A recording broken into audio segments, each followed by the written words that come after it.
英語聞き流し10分間、名作リスニング、英語テキストと MP3 ダウンロード、その他の物語は、ホームページよりご利用いただけます。88thpp.com 88thpp.com Chapter 10 The Awakening. The grandfather's clock until the woodcutter's cottage had struck 8, and his two little children, Tildel and Mydel, were still asleep in their little beds. Mummytel stood looking at them, with her arms akimbo and her apron tucked up, laughing and scolding in the same breath. "I can't let them go on sleeping till midday," she said. "Come, get up, you little lazybones." But it was no use shaking them, kissing them or pulling the bedclothes off them. They kept on falling back upon their pillows, with their noses pointing at the ceiling, their mouths wide open, their eyes shut and their cheeks all pink. At last, after receiving a gentle thump in the ribs, Tildel opened one eye and murmured, "What? Light? Where are you? No, don't go away." "Light," cried Mummytel, laughing. "Why, of course, it's Light. Has been for ever so long. What's the matter with you? You look quite blinded." "Mummy, said Tildel, rubbing his eyes. "It's you." "Why, of course, it's I. Why do you stare at me in that way? Is my nose turned upside down, by any chance?" Tildel was quite awake by this time and did not trouble to answer the question. He was beside himself with delight. It was ages and ages since he had seen his mummy and he never tired of kissing her. Mummytel began to be uneasy. What could the matter be? Had her boy lost his senses? Here he was suddenly talking of a long journey in the company of the fairy and water and milk and sugar and fire and bread and light. He made believe that he had been away a year. "But you haven't left the room," cried Mummytel, who was now nearly beside herself with fright. "I put you to bed last night and here you are this morning. It's Christmas Day, don't you hear the bells in the village?" "Of course, it's Christmas Day," said Tildel, obstinately, "seeing that I went away a year ago, on Christmas Eve. You're not angry with me? Did you feel very sad? And what did Daddy say?" "Come, you're still asleep," said Mummytel, trying to take comfort. "You've been dreaming? Get up and put on your breeches and your little jacket." "Hello, I've got my shirt on," said Tildel. And, leaping up, he knelt down on the bed and began to dress, while his mother kept on looking at him with a scared face. The little boy rattled on. "Ask Mydel, if you don't believe me. Oh, we have had such adventures. We saw Granddad and Granny, yes, in the land of memory, it was on our way. They are dead, but they are quite well, aren't they, Mydel?"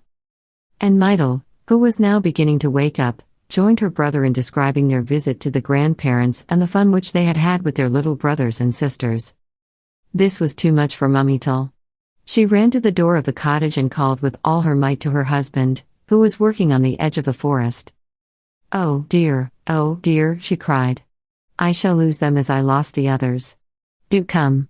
Come quick." Daddytel soon entered the cottage, with his axe in his hand. He listened to his wife's lamentations, while the two children told the story of their adventures over again and asked him what he had done during the year. You see, said Mummytel, crying. "They have lost their heads, something will happen to them, run and fetch the doctor." But the woodcutter was not the man to put himself out for such a trifle. He kissed the little ones, calmly lit his pipe and declared that they looked very well and that there was no hurry. At that moment, there came a knock at the door and the neighbor walked in. She was a little old woman leaning on a stick and very much like the fairy Baraloon. The children at once flung their arms around her neck and capered round her, shouting merrily, "It's the fairy Baraloon." The neighbor, who was a little hard of hearing, paid no attention to their cries and said to Mummytel, "I have come to ask for a bit of fire for my Christmas stew. It's very chilly this morning. Good morning, children." Meanwhile, Tildel had become a little thoughtful. No doubt, he was glad to see the old fairy again, but what would she say when she heard that he had not the blue bird? He made up his mind like a man and went up to her boldly.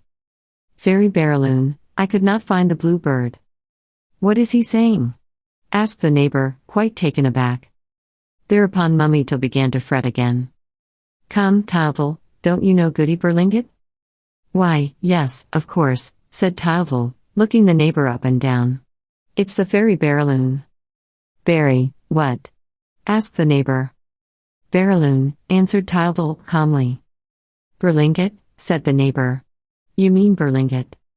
Tildal was a little put out by her positive way of talking, and he answered, "Barraloon or Berlingot, as you please, ma'am, but I know what I'm saying." Daddyto was beginning to have enough of it. "We must put a stop to this," he said. "I will give them a smack or two." "Don't," said the neighbor, "it's not worthwhile. It's only a little fit of dreaming, they must have been sleeping in the moonbeams. My little girl, who is very ill, is often like that."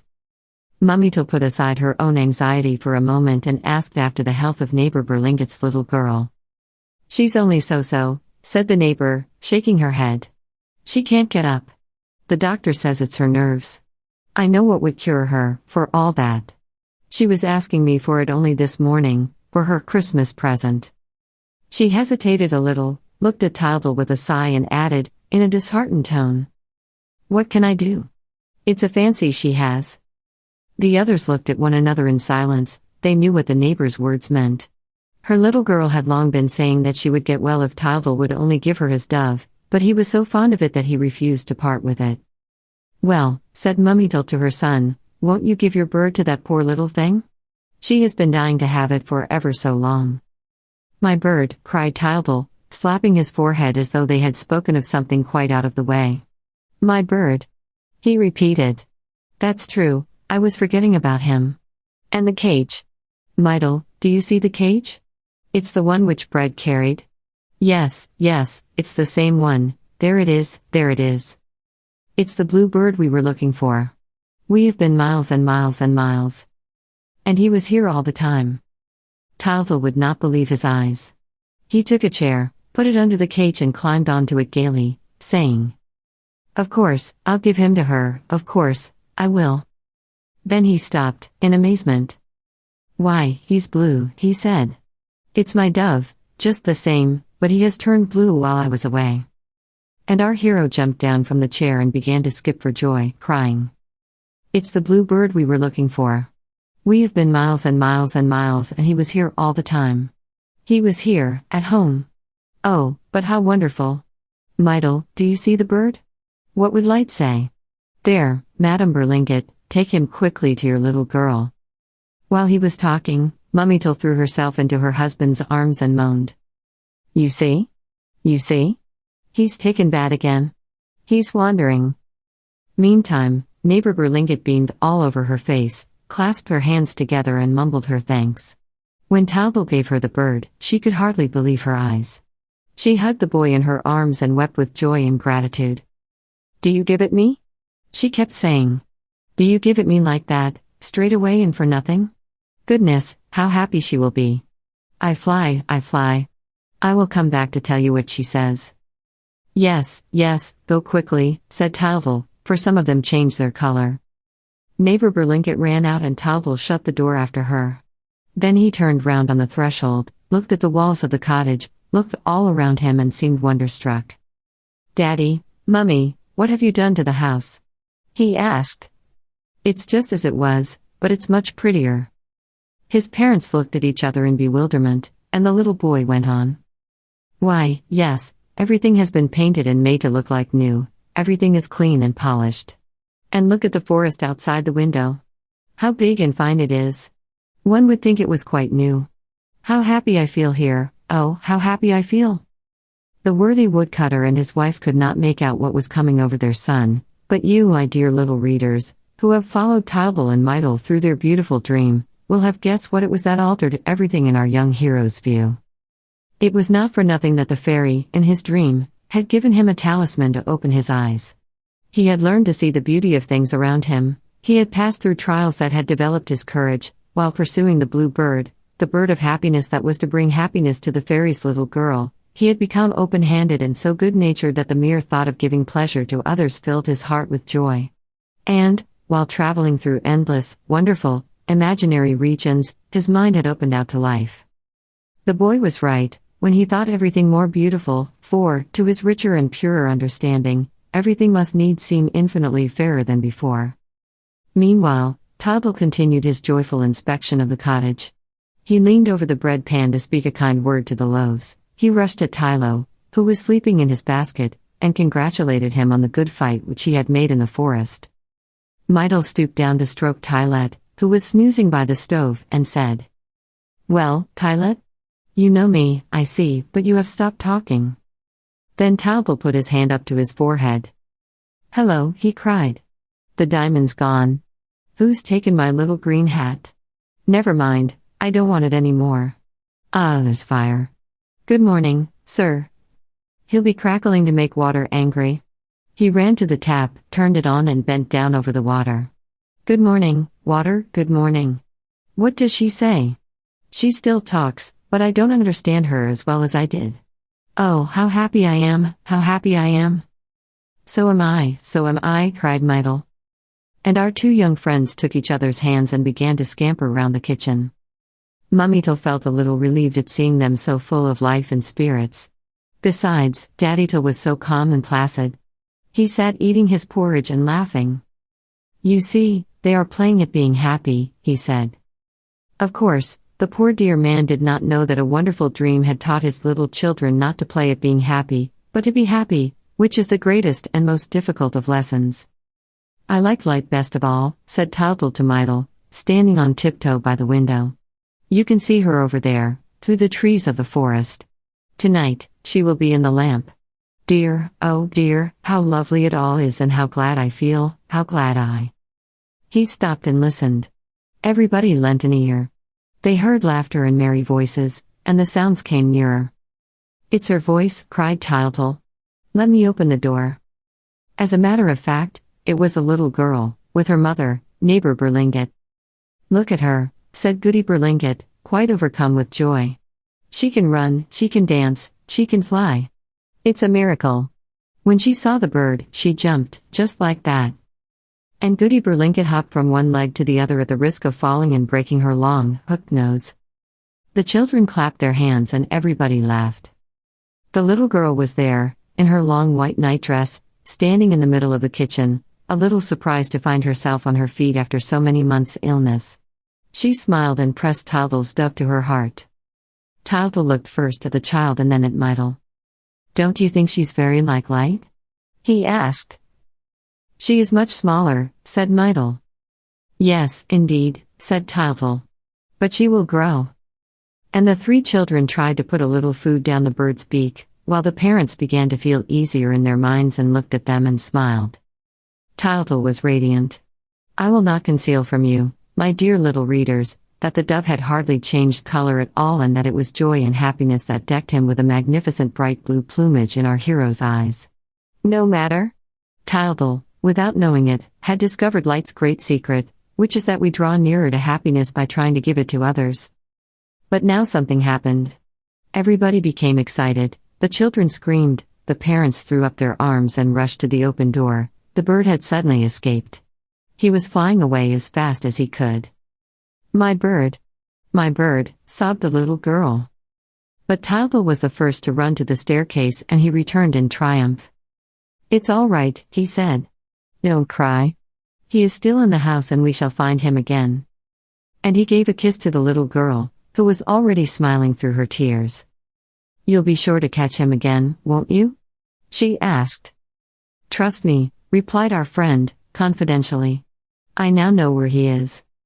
You also, my dear little readers, now know where the blue bird is."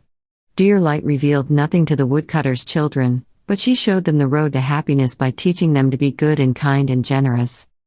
Suppose that, at the beginning of this story, she had said to them, "Go straight back home. The blue bird is there, in the humble cottage, in the wicker cage, with your dear father and mother who love you." The children would never have believed her. "What?" Toddle would have answered. "The blue bird, my dove? Nonsense, my dove is gray. Happiness, in the cottage? With Daddy and Mummy? Oh, I say. There are no toys at home and it's awfully boring there. We want to go ever so far and meet with tremendous adventures and have all sorts of fun." That is what he would have said, and he and Mydle would have set out in spite of everything, without listening to Light's advice, for the most certain truths are good for nothing if we do not put them to the test ourselves. It only takes a moment to tell a child all the wisdom in the world, but our whole lives are not long enough to help us understand it, because our own experience is our only light. Each of us must seek out happiness for himself, and he has to take endless pains and undergo many a cruel disappointment before he learns to become happy by appreciating the simple and perfect pleasures that are always within easy reach of his mind and heart. The end. Audiobook.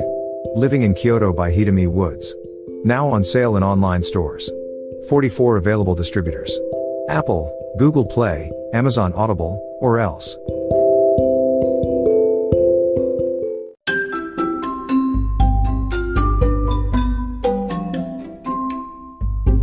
大好評。ヒデミウッズがデザインしたとっても可愛いオリジナルグッズが手に入る。トートバッグ、缶バッジ、ステッカー、T シャツ、トレーナー、パーカー、文具、その他いろいろ、エリゼン .com で見てみてね。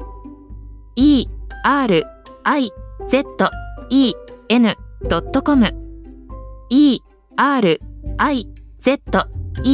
erizen.com エリゼン .com。